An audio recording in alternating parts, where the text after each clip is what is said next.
Mommy Elise, cooking series with her very adorable daughter baby Fellas McKinsey.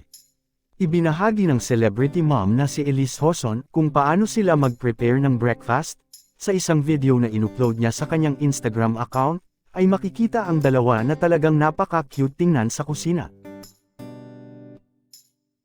Talagang pinatunayan ni Elise Hoson na hindi lang siya puro arte at pag-anda.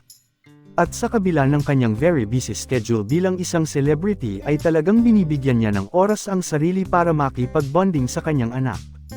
Makikita din sa video na talagang game na game si baby Fellas matuto kung paano magluto, at tila nag-e-enjoy talaga siya sa kanyang ginagawa kasama ang kanyang mommy bilang isang little helper.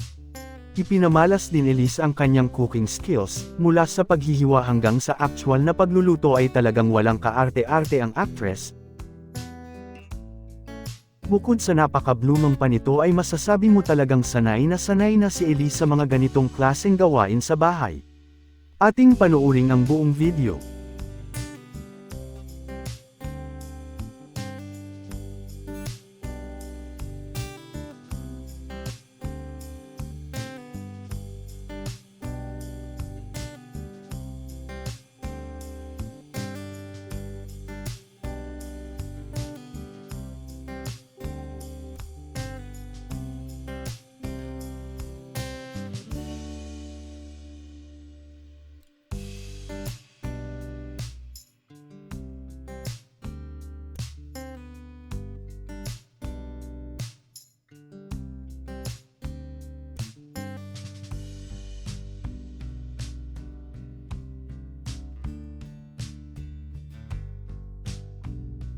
Marami namang natuwa at napabilib lalo sa kanya sa comment section, narito ang ilan sa kanila.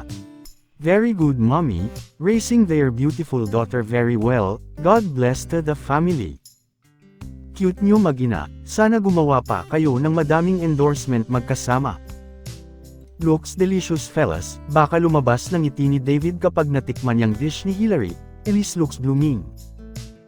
Grabe ka Elise, kahit ang sample lang ng luto mo looks social and delicious, thanks Century Tuna at ang cute ng little helper fellas.